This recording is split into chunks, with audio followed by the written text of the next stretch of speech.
사사기 16장 18절에서 22절에 있는 말씀 가지고 실수해도 괜찮다, 회복력을 키우자, 바운스 백이라고 하는 제목으로 하나님의 은혜 나누고자 합니다. 우리 고국 대한민국은 설 연휴가 바로 지났습니다. 그때 우리 윷놀이를 많이 합니다. 근데 여러분들, 윷놀이가 삼국시대부터 이어졌던 것이래요. 원래 윷놀이의 어원이 무엇이냐? 이웃놀이입니다. 이웃을 빨리 하면 이웃이 되죠. 그래서 윷놀이. 그래서 근데 우리가 윷놀이 하다 보면 그 윷놀이에 이길 수 있는 원칙이 뭡니까? 빨리 가기, 쉽게 가기, 또 잡아먹고 가기. 어떻게 보면은 이웃이라고 하는 그 본래 뜻에 맞지 않는 그런 의미인 것 같아요. 시간이 지나면서 변형되어진 것 같습니다. 그래서 우리가 이 본래 의미로 좀 회복되었으면 좋겠다, 이런 생각을 좀 하게 되어집니다. 천천히 함께 좀 회복되었으면 좋겠다. 우리 인생에 성공하지 못하고 실패하는 사람들의 특징들이 있습니다. 실패하는 사람들의 특징은 남이 말할 때에 상대방의 얼굴을 보지 않는 것입니다.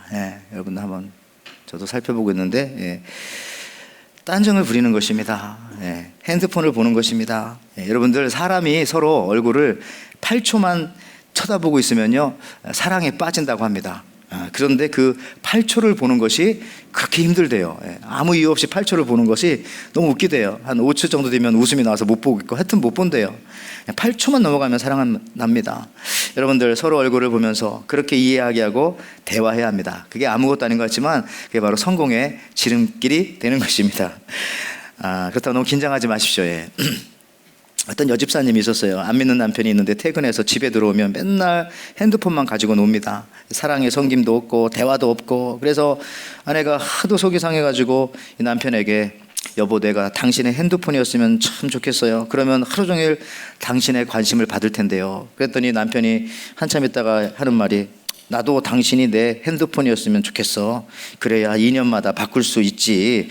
여러분들, 인생의 성공과 실패는, 좋아하시는 분 계시네요. 인생의 실패와 성공은 아주 작은 것으로부터 시작됩니다. 상대방을 배려하고 존중하고 또 그냥 진심 어리게 대하면은 좀 부족해도, 그리고 조금 달라도 그냥 함께 할 수 있는 것입니다. 그렇다고 우리 인생의 실패를, 그러나 여러분들 너무 두려워하지는 마십시오. 우리는 이 땅을 살면서 실패할 수밖에 없습니다. 그런데 그것을 어떻게 극복하느냐에 따라서 우리 인생은 전혀 다른 도착 지점에 가 있게 되는 거죠. 어떤 아이가 그랬대잖아요. 엄마한테 자꾸 지겹게, 엄마 아들 맞아? 누가 얘기했나 보죠. 너 주워 왔다, 너 친엄마 아니다. 그러니까 자꾸 엄마 아들 맞아? 나 주워 온 거 아니야? 그랬더니 엄마가 신경질 내면서 너 내 아들 맞다. 그랬더니 계속 그러니까 하는 말이, 내가 너를 주워 왔으면 너 같은 놈 어디서 주워 왔겠냐? 너 내가 낳았다 맞다. 그 얘기 듣고 딱 질문이 멈췄대요. 여러분들, 저도 하나님 앞에 생각하면서, 야, 내가 하나님이 나를 낳아주신 분 아니면 나 같은 사람은 어떻게 하나님의 자녀라고 그렇게 삼아주실까 하는 생각조차 하게 될 때가 많이 있습니다. 여러분, 그렇습니다. 어떤 사람들은 태어날 때부터 실패한 가정에 태어나기도 합니다. 태어나 봤더니 가정이 너무 어려운 거예요. 아니, 태어나 봤더니 부모님도 안 계시고, 태어나 봤더니 벌써 그냥 너무 힘든 인생에 출발을 하기도 합니다. 이런 분들은 어떻게 보면은 나는 태어났을 때부터 실패한 인생이야, 이렇게 생각할 수 있는 분들도 분명히 있을 수가 있죠. 물론 반대 경우도 있지만, 여러분, 우리는요, 인생을 살다가 실패합니다. 실패하지 않는 인생은 없습니다. 사실 여러분이 실패와 실수는 우리 인생에 있어서는 꼭 필요한 것입니다. 우리가 실패가 없었다면은 어찌 우리가 하나님을 믿을 수가 있었고, 어찌 우리가 하나님 앞에 기도하며 이렇게 나와서 예배할 수가 있겠습니까? 링컨 대통령이 된 다음에 어떤 분이 와서 물었대잖아요. 대통령님, 오늘 이렇게 위대한 대통령이 되셨는데 어떻게 이렇게 성공하셨는데 대통령의 성공의 그 밑거름이 뭐라고 생각합니까? 라고 했더니 링컨은 조금도 망설임이 없이 하는 말이, 내 성공의 밑거름은 그건 실패였습니다. 이렇게 말했다는 거예요. 그도 그럴 것이, 이 링컨은 27번이나 낙선을 하고 실패하고 가장 중요한 시험에 떨어지고 그랬잖아요. 28번째 미국 대통령이 된 것입니다. 여러분들, 그분의 말이 맞아요. 여러분, 모든 실패 때문에 성공할 수 있었고, 그 성공을 끝까지 또 실패가 있었기 때문에 유지할 수 있었던 겁니다. 끝까지. 제가 지금 지나치게 저와 여러분들에게 실패를 미화하는 것은 아닙니다. 실패는 우리 인생을 가장 든든하게 하고 또 나아가서는 또 아름답게 만들 수 있는 그러한 요소이고 재료이기도 합니다. 여러분, 바둑 두시는 분 계세요? 여기 바둑? 바둑 두시는 분들은 보통 한 웬만하면 10수 정도 내다보고, 웬만하면, 그리고 그냥 조금 둔다 하면은 보통 20수 앞은 다 내다봅니다. 20수 앞을 내다본다는 거죠.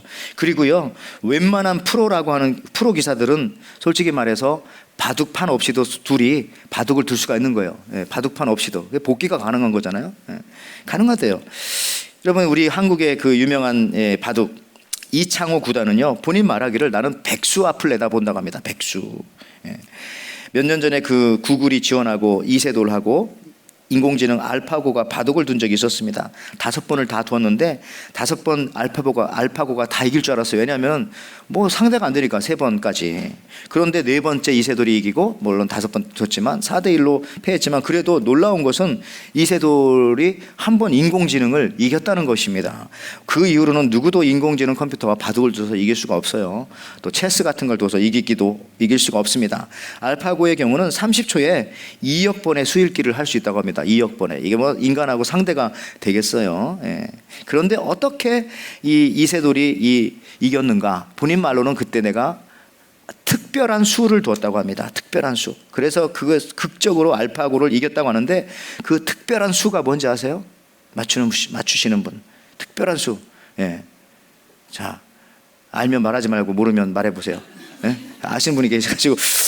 이건 바로 실수입니다. 실수. 본인이 제가 실수했대요. 실수해가지고 둔 것 때문에 알파고를 이기게 된 겁니다. 농담하고 조크가 아니라 진짜로. 여러분들, 우리 인간에게 있어서 실패나 실수는 그래서 꼭 필요한 것이고요, 그 실수와 실패를 통해서 전혀 다른 하나님의 길을 가게 되는 겁니다. 내가 계획했던 길이 아니라 하나님께서 주시는 그 길을.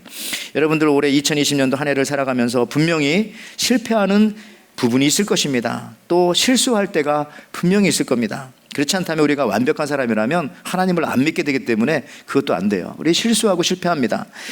그러나 그걸 통해서 우리는 기도하게 되고 회개하게 되고 하나님을 더 가까이 만나게 된다는 것은 너무나 분명합니다. 염려하지 마시고, 요즘에 동경대학교와 미국의 몇몇 대학교에서도 실패학이라고 하는 그 과목까지 만들어서 강의하시는 교수님들이 계실 정도입니다. 그래서 실패도 어떻게 실패하느냐가 중요하고요, 또 실패한 다음에 어떻게 그 실패를 밑거름 삼아서 성공으로 이끌어 갈 수 있느냐, 이런 부분에 대해서 강의를 하는 거예요. 우리는 뭐 그들의 강의를 안 들어도 성경은 다 그런 이야기들입니다. 성경을 자세히 보면 전부 다 실패한 사람 투성이에요. 예수님 빼고. 다윗도 실패를 했고, 엘리야도 실패, 여호수아도, 베드로도, 사도 요한도, 모세도, 그냥 모든 사람이 다 실패했습니다. 그렇지만 하나님께서는 그 실패한 자를 다시 회복시키셔서 더 큰 일을 맡기시고 결국 하나님의 일을 완성하신다는 것입니다. 오늘 본문에 보면 특별히 삼손에 대해서 살펴보기 원하는데요, 삼손은 사사기에 나오는 인물 중에 굉장히 중요한 인물입니다. 사실상 사사기를 마무리하는 그런 인물이에요. 특히 이 삼손은 출생의 비밀까지 성경이 말해줄 정도로 굉장히 중요한 인물입니다. 성경에서 출생의 비밀까지 얘기해 주는 사람은 별로 많지가 않습니다. 예수님, 세례 요한, 뭐 이런 사람들, 뭐 모세 정도. 근데 이 삼손이 그런 분이란 말이에요. 근데 이 성경은 삼손의 실패를 먼저 다루고, 그리고 삼손이 어떻게 회복되어졌는지 그 마지막에 그것을 다룸으로써 이분의 이야기를 우리에게 해주고 있습니다. 여러분, 삼손은 사사시대의 사람입니다. 사사라고 하는 말은 절지, 판관, 재판관이라는 뜻이죠. 왕이 있기 전에 이스라엘을 이런 재판하는 사람들이 다스렸다는 것입니다. 이스라엘의 왕이 생기기 전 400년 전 기간을 말합니다. 신학자들은 BC 1390년에서 1050년까지 추정하기로 하고요, 삼손이 있었던 시기는 언제냐면 BC 한 1102년경, 한국으로 말하면 고조선 시대 한참 전입니다. 청동기 시대. 이때 아벡 전투가 있었습니다. 아벡 전투라고 하는 이 전투는 성경에도 나옵니다. 이 아벡 전투가 왜 일어났는가 하면요, 삼손이 죽으면서, 여러분 설명 안 해도 아시죠?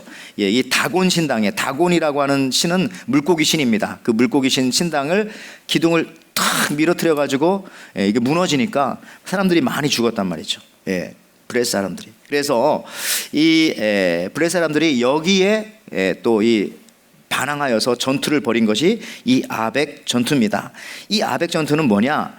엘리 제사장의 두 아들이었던 흠니와 비누아스가 나가서 싸우다가 죽고요. 거기에 벗개를 가져가서 또 빼앗겼기 때문에 엘리 제사장이 나중에 이 소식을 듣고 자기도 놀래서 의자에서 떨어져서 목이 부러져서 죽게 되어지고 온전히 그 가문이 망하게 되어지는 그런 내용과 이게 연결되는 거예요. 그러니까 삼손과 다곤 신당과 아벡 전투와 엘리와 홈니와 비누아스 이렇게 쭉 연결되는 그런 스토리라고 여러분 보시면 좋습니다. 근데 이 삼손은 힘이 아주 장사였어요. 힘이 셌습니다.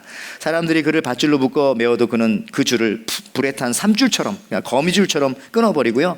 또 옆에 있는 싱싱한 나귀, 당나귀의 턱뼈를 잘라가지고 나쁜 사람들을 쳐서 1000명을 죽였어요. 이 턱뼈로.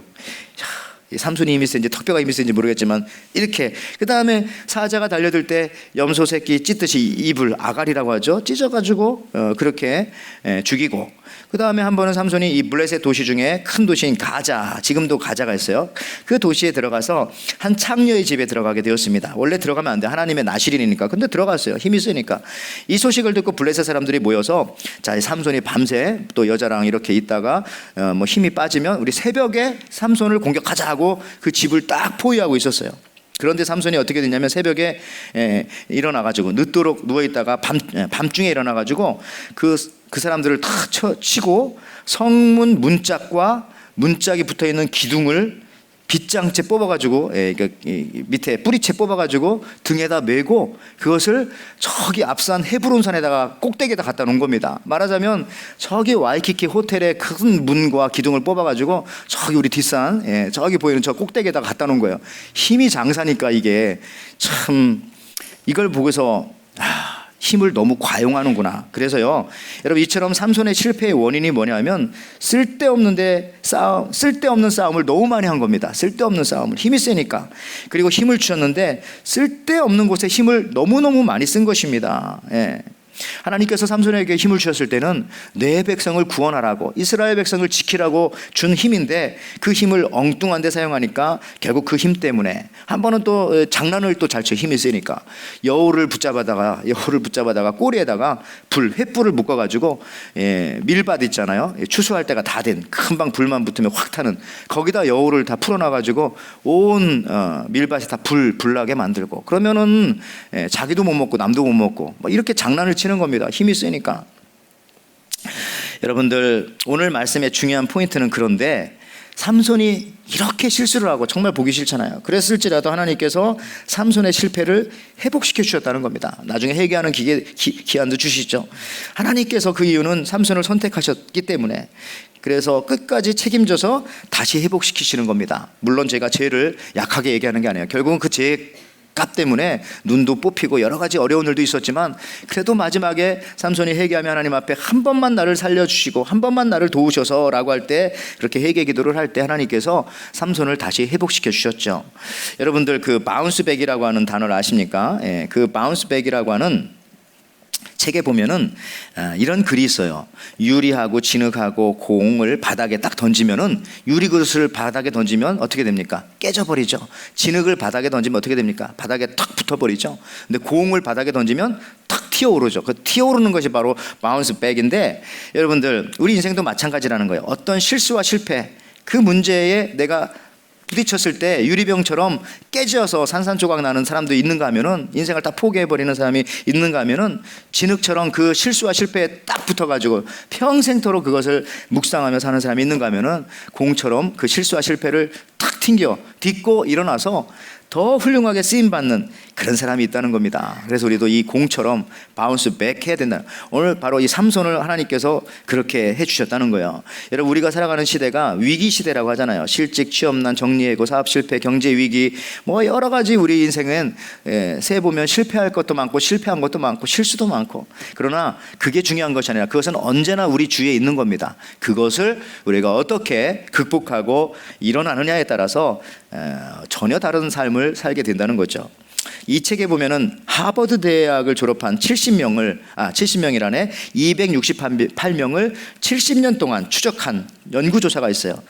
제목은 인생의 행복 조건은 무엇일까? 그래가지고 연구를 했더니 굉장히 큰 연구잖아요. 한 268명을 70년 동안 조사했으니까 7가지 조건이 나왔습니다. 첫째는 뭐 교육, 안정된 결혼 생활, 놀라운 것은 금연, 금주가 들어있어요. 금주.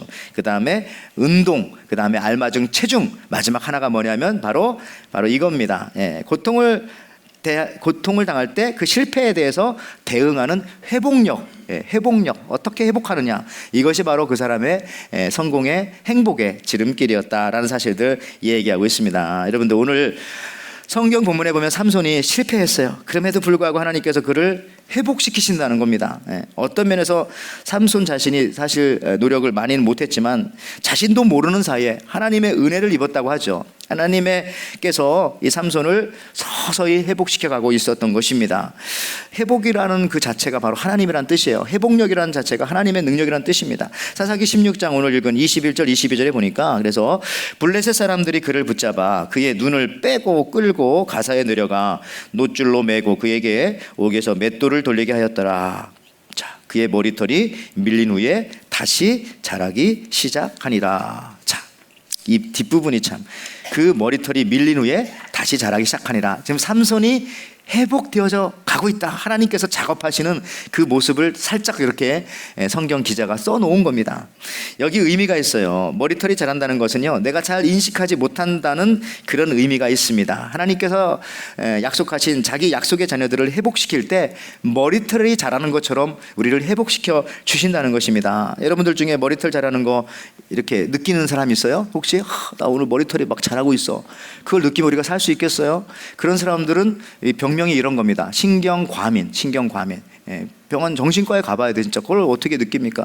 보통 머리털이 하루에 0.4mm 정도 자라고 한 달이면 1.3cm밖에 안 자라고 1년 내내 자라봤자 평균적으로 한 15cm 자라는데 그걸 느끼면 못 살죠. 그렇지만은 머리털은 자라고 있는 것입니다. 하나님께서 삼손을 회복시키실 때도, 아니 선택받은 저희들을 회복시키실 때도 머리털이 자라는 것처럼 이렇게 회복시켜 주신다는 거예요. 나는 느끼지 못하지만, 나는 깨닫지 못하지만 지금도 하나님께서 여러분들을 일으켜 세우시고 회복시키고 있다는 거예요.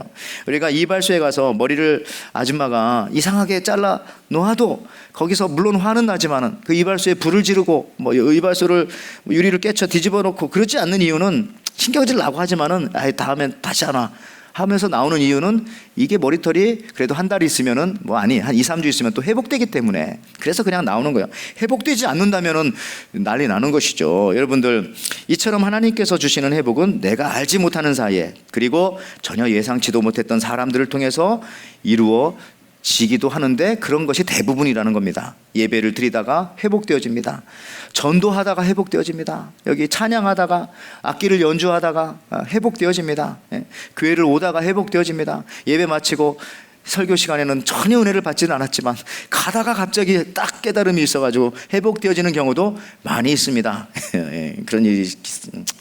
자, 그리고 그 다음에 또 교회 청소하다가 그렇게 회복되어지기도 하고, 주방에서 봉사하다가 정말 나도 모르는 사이에 회복이 되어지는 거죠. 마치 삼손의 머리털이 자라는 것처럼. 여러분들, 이게 하나님께서 이게 의도적으로 그렇게 하신 것 같아요. 봐요, 삼손의 힘이 삼손의 손하고 연결되어 있다면 손이 잘라지면 회복 안 되잖아요. 그런 일은 별로. 그 다음에 삼손의 힘이 삼손의 다리하고 연결되어 있으면 역시 이것도 마찬가지입니다. 드릴라가 와서 잘랐으면 안 되죠. 허리하고 목하고. 근데 하나님께서는 놀랍게도 그냥 머리털하고 힘하고 연결시켜 주시면서 나실인, 그게 잘려도 그건 또 자란다는 겁니다. 내가 반드시 회복시켜 줄 것이다. 내 사람들은 내가 회복시켜 줄 것이다 라고 하는 그 어떤 숨겨진 강한 메시지가 이 안에 들어있는 것이죠. 어쨌든 삼손은 하나님께서 회복시켜 주셨습니다. 그리고 그가 회복되었다는 분명한 증거는 신약 성경의 믿음의 전당인 히브리서 11장에 당당하게 또 그의 이름이 거기에 하나님께서 기록시켜 주셨다는 것입니다.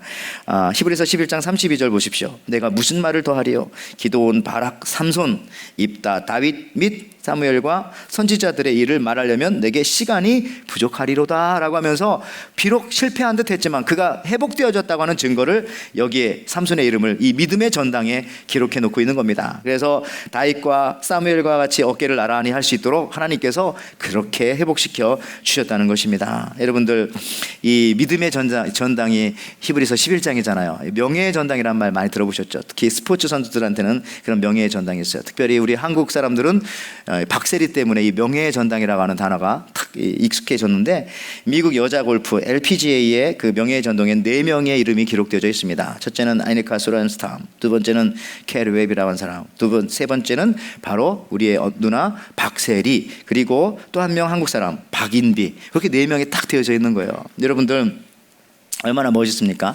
히브리서 11장 이 믿음의 명예의 전당에도 하나님께서 삼손의 이름을 기억해 주시면서 내가 그를 회복시키셨다 라는 말은 내가 너희들도 회복시키겠다, 내 자녀자니 라고 그렇게 말씀하시는 겁니다. 그리고요, 여러분, 회복의 정의는 사실 굉장히 간단합니다. 제가 주장하는 것은 그런 거예요. 7번 넘어져도 8번 일어나면 그게 회복되어지는 겁니다. 100번 실패해도 101번째 다시 일어나면 그게 회복되어지는 겁니다. 나 이런 말이 어디 있는가 했더니 이게 바로 성경에 나와 있더라고요. 이 말씀이요. 잠언 24장 16절 말씀입니다. 대저 의인은 7번 넘어질지라도 다시 가로 열고 8번째 가로 닫고 일어나려니와 악인은 재앙으로 말미암아 엎드러진다는 것은 회복되지 않는다는 겁니다. 그걸로 끝이다. 여러분들, 우리 하나님 믿는 사람들은, 하나님이 선택한 사람들은 넘어질 수 있어요. 어떤 사람은 7번도 넘어지고 10번도 넘어지고 20번도 넘어지지만 그 넘어진 것보다 한 번 더 일어나게 해주시는, 그게 바로 회복. 하나님께서 그렇게 해주시는 겁니다. 어떤 사람은 그거를 30세 때 일으킬 수도 있고 60세 때 일으킬 수도 있고, 또 어떤 사람은 죽음 직전에 물론 일으킬 수도 있지만 삼손처럼 반드시 회복시켜 준다는 겁니다. 자, 여러분들, 한 번 더 일어나는 거, 한 번 더 긍정하는 거예요. 긍정. 한 번 더 아멘 하는 겁니다. 한 번 더 순종하는 겁니다. 한 번 더 기도하는 것이고요. 더 나아가서는 여러분들 한 번이라도 더, 한 번 더 예배하는 겁니다. 내 인생에 왜 이렇게 힘든 일이 많지? 한 번 더 힘들지만 더 예배하십시오. 한 번 더 기도하십시오. 여러분들, 늦가을에 골프를 치는데, 늦가을에 초겨울에 사장님들은 딱 골프채를 붙잡고서 탁 치면서 뭐라고 합니까? 바람을 맞으면서 찬바람을 시원하다 이렇게 말한다예요. 그렇지만 그 옆에 있던 그 일하시는 일꾼들은, 죄송하지만 그분들한테는 막 이렇게 뭐 이런 데다가 뭐 장작불을 펴놓고 막 손에 불을 찌면서도 추워 막 계속 그러는 것이잖아요. 여러분들, 똑같은 온도고 똑같은 상황인데 긍정적인 마음을 가져야 합니다. 여러분들 중에서 지금 안경 쓰신 분들이 하나 둘 셋 이렇게 안경 쓰신 분들이 있는데, 안경 왜 쓰느냐고 물어보면 여러분 뭐라고 대답하겠어요? 안경 왜 씁니까? 성민이 안경 왜 씁니까? 제가 알지. 안경 왜 씁니까? 여러분, 안경 왜 씁니까? 그럼 어떤 사람들은 뭐 잘 보이고 싶어서 씁니다. 근데 어떤 사람들은 잘 안 보이니까 쓰죠. 똑같은 대답이지만 긍정적인 사람은 잘 보려고 씁니다. 근데 부정적인 사람은 잘 안 보이니까 쓰죠. 막 신경질 내면서 이렇게 말하는 거예요. 같은 말이지만 여러분들, 무슨 얘기냐면 한 번 더 긍정하고 한 번 더 기도하고 한 번 더 우리가 할 수 있다라고 하는 그런 회복되어진다라고 하는 믿음을 가지고 살면 주님 안에서 주님께서 회복시켜 주신다는 겁니다. 한국의 원로시인 중에 한 사람이 그 순간의 꽃집이라는 그 시집에 이런 짧은 시기가 있더라고요. 이런 겁니다. 노를 젓다가 노를 놓쳐버렸다. 비로소 넓은 물을 돌아다 보았다. 참 의미가 있지 않습니까? 노를 저을 때는 그냥 그 노만 바라보고 그 배만 바라보고 있었지만 그걸 놓쳐버렸어요. 노가 저기 강물로 떠내려 갑니다. 그때서야 주위를 바라보면서 물이 참 넓구나. 그 물을, 넓은 물을 바라보게 되었다라고 하는 그런 얘기죠. 여러분들, 우리도 실패를 통해서 성도들은 크신 하나님을 바라보게 됩니다. 하나님의 말씀을 통해서 회복되어지게 됩니다. 오늘 사사기 16장 30절에 그래서 삼손의 마지막 모습 이렇게 보여주고 계십니다. 삼손이 이르되 블레셋 사람과 함께 죽기를 원하노라 하고, 이게 회개하는 거잖아요. 힘을 다하여 몸을 굽히매 그 집이 곧 무너져 그 안에 있는 모든 방백과 온 백성에게 덮이니 삼손이 죽을 때에 죽인 자가 살아있을 때 죽인 자보다 더 많았더라. 더 큰 승리를 하게, 그러니까 회복되어지고 나니까 더 큰 승리를 하게 되어진다는 겁니다. 시간이 중요한 것도 아니고 뭐 어떤 그런 스케일이 중요한 게 아니라 회복된 사람을 통해서 하나님께서는 순간이지만은 더 큰 역사를 이루신다는 겁니다. 여러분들, 매일 예배 드리는 사람이 사실은 매일 회복하는 사람이에요. 성경 말씀에 이런 말씀이 있지 않습니까? 에레미야 3장 22절 말씀에 이 회복의 비법은 예배인데요, 여호와의 인자와 긍휼이 무궁하심으로 우리가 진멸되지 아니함이니이다. 이것들이 아침마다 새로우니 주의 성실하심이 크도소이다. 내 심령에 이르기를 여호와는 나의 기업이시니 그러므로 내가 그를 바라리이다 하도다. 기다리는 자들에게나 구하는 영혼들에게 여호와는 선하시도다. 여기 보니까 아침마다 새롭다. 날마다 우리를 새롭게 해주신다는 거, 하나님께서. 예. 여러분들, 우리 예수 믿는 사람들은 언제 회복되어진다고요? 날마다 회복되어진다고요. 근데 이게 아무나 여러분들 날마다 회복되어지는 게 아닙니다. 미안하고 죄송하지만 좀 새벽 예배 좀 드려야 회복되어지는 건데, 예. 자, 왜 그러냐면은 주일, 여러분 옛날에 수요일 예배를요 웬스데이 서비스라고 하지 않았어요? 한국에서는요 뭐라고 했을까요? 예, 3일 예배라, 3일 예배. 예. 그 다음에 그 금요일 날 꼭 그때 구역 예배라든지 사랑방 예배라든지 셀 모임 이런 걸 항상 했단 말이죠. 그럼 금요일을 금요일 예배라고 하지 않았습니다. 구역 예배라고도 하지 않았어요. 속회라고도 하지 않았어요. 옛날에는. 저는 그랬습니다. 뭐라고 들었냐면 어머니 할머니들이 나 5일 예배 갔다 올게. 예, 5일 예배. 그래서 3일 예배, 5일 예배, 7일 예배가 주일 예배. 그러니까 이런 식으로 여러분들 매일 새벽 예배 드리면 매일 회복되는 겁니다. 그렇지만 거기서 조금 힘을 더 내가지고 내가 주일 예배 드리면 7일마다 회복되어지는 겁니다. 그렇지만 거기서 내가 조금 더 힘을 내가지고 수요 예배까지 나온다면 적어도 3일마다 회복되어지는 거고요. 조금 더 힘을 내가지고 내가 새벽 예배까지 나오자 그러면 이 말씀 에레미야 3장 22절 25절을 읽어도 마음에 부끄러움이 없는 거예요. 아침마다 새로우니, 예, 이게 탁 임하는 겁니다. 임하는 거예요. 쉬운가요 이게? 예. 여러분들, 만성이라는 거 있죠. 만성. 무엇이든지 어떤 병이든지 만성이라는 말이 탁 붙으면은 그때부터 골치 아픈 거예요. 예. 만성이 되기 전에 그걸 고쳐야죠. 습관을 고치든지 약을 쓰든지. 7일 넘어가면 그 만성될 수 있어요. 예. 빨리빨리 회복하면 되는 겁니다. 그때마다 적어도 7일은. 그래서 우리가 예수님 만나는 날까지 다른 건 못해도 오늘처럼 여러분들처럼 주일 예배는 꼭 드려야 돼요. 근데 그것이 한 번만 빠지면 보름이잖아요. 보름. 2020년도 여러분들 빨리빨리 회복하는 방법이 바로 하나님 앞에 예배하는 겁니다. 저는 우리 이 대한민국을 보면서 대한민국이 사실은 3재, 말하자면 3가지 그냥 이 악한 상황이 겹쳤어요. 일제로부터 억압당했죠. 공산주의가 들어왔죠. 또 6.25 전쟁이 있었죠. 아니 이런 나라가 어떻게 지금 회복되어가지고 이렇게 잘 사는 나라가 되었습니까? 저는 생각할 때에 하나님이 보호하사 그래서 됐다는 거예요. 여러분 애국가 알잖아요. 애국가. 동해물과 백두산이 마르고 닳도록 하나님이 보호하사 우리나라 만세. 이거 누가 작사했어요? 예, 누가 작사했습니까? 예, 윤치호. 어떤 사람 안창호라고도 하지만 상관없어요. 예, 두 분 다 기독교인이기 때문에. 예, 이 윤치호는 여기 에모리 대학을 나왔어요. 한국의 유학생 제1호 감리교 대학이잖아요. 나왔고 안창호 선생님도 예수님 잘 믿던 분. 그러니까 여기서 말하는 하나님이 보호하사의 그 하나님은 도교의 하나님도 아니고 불교의 하나님도 아니고 우리 기독교의 하나님입니다. 그래서 봐요, 이 동해물과 백두산이 우리가 얼마나 많이 불렀어요. 매일 조회 때마다 부르고 막 부르고. 그러니까 하나님 보실 때도 야, 이거 한국이라고 하는 나라는 이 불교인도 하나님 나라, 하나님 만세라고 하고 뭐 유교인도 하니까 복을 안 해주실 수가 없는 거예요, 진짜. 여러분이 하나님이어도 그렇겠죠. 그런 느낌이 딱 들고. 또 한 가지는 제가 초등학교 때 빼놓지 않고 부르고 들었던 노래가 뭐냐면 새마을 노래였어요. 새마을 노래 보면은 저 시골에 자라서 마을 회관에서 막 스피커를 틀어놓고 아침부터 초등학교 가는데 학교가 가까워진다는 걸 뭘로 알 수 있냐면 그 마이크에서 틀어놓은 그 스피커 새벽종이 밝았네요. 이걸 들으면서 학교를 가는 거예요. 예, 학교 운동장까지 가면 너무 시끄러울 정도로. 예. 그랬는데 이 새마을 노래에서도 새벽종이 울렸네, 새 아침이 밝았네. 우리 모두 일어날 때 이 새벽종이 무슨 종이냐면 이게 교회 종소리라는 거예요. 예. 그 당시에 새벽에 종치는 곳은 교회밖에 없었어요. 물론 치악산에 가면은 절에서도 한번 치긴 합니다. 전 살아봤기 때문에 뚱. 근데 그거는 그런 데서는 한두 번 치죠. 사람 마을에서 종치는 곳은 새벽종은 교회종밖에 없었어요. 여러분들, 이렇게 하나님을 믿고 그래도 어찌되었건 하나님께 간구하고 했던 나라기 때문에 하나님께서 불쌍해서 이렇게 잘 살려준 거예요. 이게 회복입니다. 하나님은 우리를 회복시켜 주십니다. 하나님 앞에 나가고 하나님을 의지할 때, 이제 요즘에 이제 풋볼 시즌이잖아요. 본토에서는 뭐 난리가 났겠지만 다음 주가 또 이 풋볼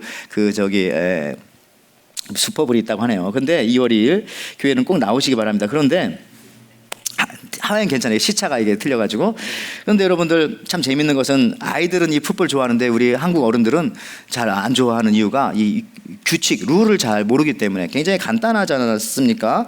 4번 이렇게 시도를 해가지고 10야드를 가면 돼요. 10야드. 그 줄이 이제 하나가 5야드니까 4번 안에 이게 가면 되는 겁니다. 근데 어떤 경우는 이게 갔는지 안 갔는지 이렇게 헷갈릴 때가 있다고 말이죠. 그럴 때는 심판이 옆에 있는 그 스틱맨 심판한테 워라고 해가지고 그 스틱을 가지고 재라고 해요. 그 스틱의 길이가 딱 10야드입니다. 그게 딱 재가지고 넘어가면은 오케이지만 그게 안 맞으면은 짧으면은 그 심판이 그러는 겁니다. ball short. 이게 짧다고. 요만큼 짧다고 이렇게 잘 보세요. 이렇게 심판이 하는 거예요. 심판이. 여러분들, 우리 인생이 그런 거예요. 우리 인생이 이게 10야드 가가지고 다음 넥스트 스텝을 갈 줄 알았는데 ball short입니다. 이런 인생 실패. 그 다음에 여러분 또 우리 미국 와가지고 축구 경기 혹시 보면은 그런 거였어요. 상대방이 멋있게 찬 공이 골대로 탁 들어가면 그냥 괜찮아. 그거는 키퍼가 그래도 너무 잘 찼으니까 들어갈 수 없는 거예요. 근데 이상하게 상대방이 실수로 찼는데 뭐 골키퍼가 엉성하게 하다가 쑥 들어가 버린 거예요. 한국에서는 이걸 알 같다 하지만은 미국에서는 이걸 뭐라고 하냐면 제가 들어봤더니 이러더라고요. 버러리 핑거 버터 바른 손이다. 미끄러졌다 이거죠. 버러리 핑거 막 그러면서 막 그 아나운서들이 그런단 말이죠. 여러분들, 우리 인생도 마찬가지입니다. 참 이게 얼마나 부끄럽고 아쉽고 억울한 일입니까? 우리 인생이 딱 될 줄 알았는데 마지막에 숏 요만큼이 짧아가지고 손에 미끄러져가지고 부끄럽게도 관중들 야유하고. 여러분들, 그럴 때에도 우리가 실망하지 않을 것은 오늘 삼손과 같이 튀어오르면 된다는, 하나님께서 여러분 기도할 때, 여러분 예배할 때, 여러분 찬송할 때 튀어오르게 하시는 것입니다. 예배 전에도 오늘 찬송 얼마나 은혜있습니까? 실수가 없으신, 우리는 실수가 많지만 하나님 실수가 없으시기 때문에 튀어오르게 한다는 거죠. 탁 붙잡아 주시는. 제가 이제 이 얘기를 하고 설교를 마치겠습니다. 아까 얘기했던 그 바운스백이라고 하는 책에 나오는 얘기인데, 그 세계 일주를 최초로 한 사람이 누구일까요? 마젤란이라는 사람입니다. 마젤란. 그는 아무도 가보지 않은 남미 대륙의 저 지도를 보면 끝자락, 저게 스페인에서 출발해가지고 어떻게 그 옛날에, 이게 1500년대잖아. 그 옛날에 그 남미 끝에 가가지고 그 남극과 그 사이에 그 해협을 이렇게 통과해가지고 태평양으로 배가 나왔을까? 그리고 이 태평양을 저분이 이름 지어준 거잖아요. 그만큼 그 전에 힘들었는데 태평양 왔더니 이게 패시픽.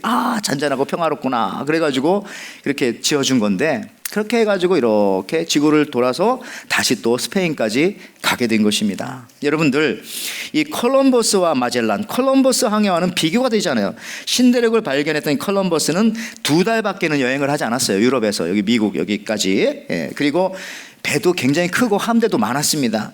그렇지만은 이 마젤란, 세계 일주라는 이 마젤란은요, 1492년에 장장 3년 동안 세계를 도는 거예요. 장장 3년 동안. 그리고 그 마젤란의 인생이 얼마나 기구했는가 하면은, 이렇게 수많은 공원에도 질시와 냉대 때문에 자기 조국인 포르투갈에서 추방되어지고 결국은 스페인 국왕한테 가서 얘기해서 지원을 받고 이 대모험을 떠난 건데, 1519년이네요. 8월 스페인 항구에서 출발해가지고 3년 동안 모험을 마친 다음에는요, 자, 출발할 때는 238명이 배를 탔어요. 근데 3년 뒤에 몇 명 남은 줄 아세요? 18명 남았다는 거예요. 다 죽었어요. 야, 이게 여러분 상상이 됩니까? 얼마나 배 안에서 반란이 많았고 돌아가자는 얘기도 있었고 뭐 별별 일이 다 있었겠죠. 마젤란도 아주 생명 위협을 수없이 느꼈을 겁니다. 그런데 이 18명 살아남은 사람 중에 한 사람이 피카페타라는 사람이 이 세계 일주를 다 기록을 했어요. 근데 그 기록에 의하면 이 마젤란에 대해서 이렇게 묘사합니다.